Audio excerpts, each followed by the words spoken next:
la conséquence de ces préceptes qui interdisent l'amitié avec les infidèles, réside dans le précepte de la taqiyya qui signifie le mensonge légal par dissimulation.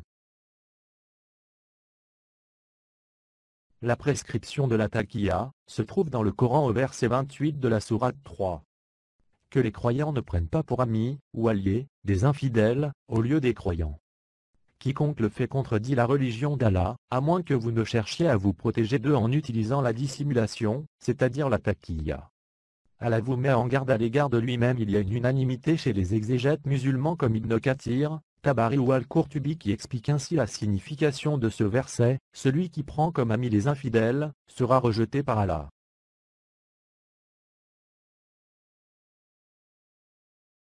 La taqiyya concerne les croyants, qui craignent pour leur sécurité, quand ils vivent dans des pays mécréants.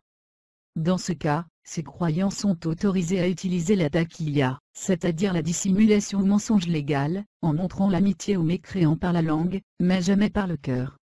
Bukhari rapporte dans son recueil des hadiths ou paroles de Mahomet: nous sourions en face, mais nos cœurs les maudissent.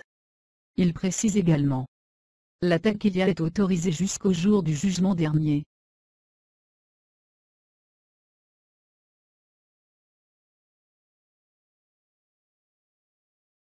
Il est très important de rappeler cet élément fondamental: le précepte d'aimer en Allah, et de détester en Allah, constitue la base du djihad.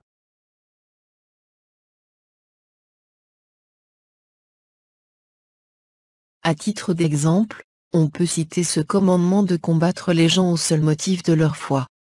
Le Coran prescrit dans le verset 29 de la sourate 9. Combattez, c'est-à-dire, faites la guerre à ceux qui ne croient pas en Allah et au jugement dernier. Ceux qui n'interdisent pas ce qu'Allah et son messager, Mahomet, ont interdit et ceux qui ne professent pas la religion de la vérité, c'est-à-dire l'islam, parmi les gens qui ont reçu les Écritures, autrement dit, les chrétiens et les juifs, jusqu'à ce qu'ils versent la capitation de leurs propres mains, après s'être humiliés.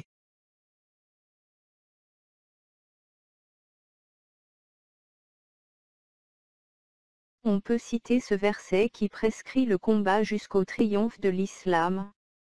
Et combattez-les jusqu'à ce qu'il ne subsiste plus de dissension religieuse, et que la religion appartienne entièrement à Allah. Coran sourate 8, verset 39.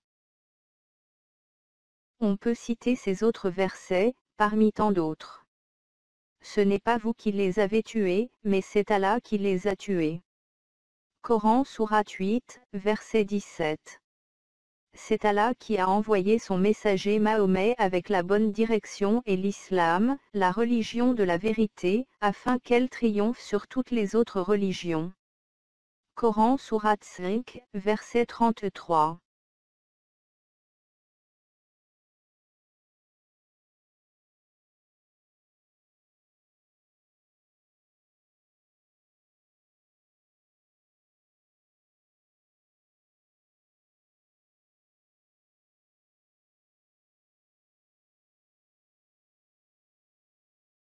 قاتلوهم يعذبهم الله بأيديكم ويخزيكم وينصركم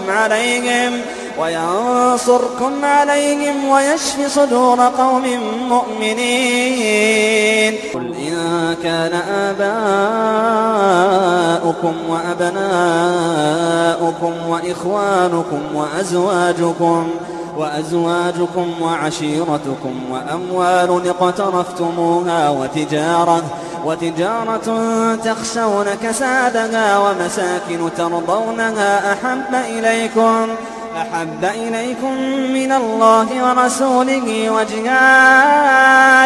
وجهاد في سبيله فتربصوا حتى يأتي الله بأمره والله لا يهدي القوم الفاسقين. إن الله اشترى من المؤمنين أنفسهم وأموالهم بأن لهم الجنة يقاتلون في سبيل الله فيقتلون ويقتلون وعدا عليه حقا في التوراة والإنجيل والقرآن ومن أوفى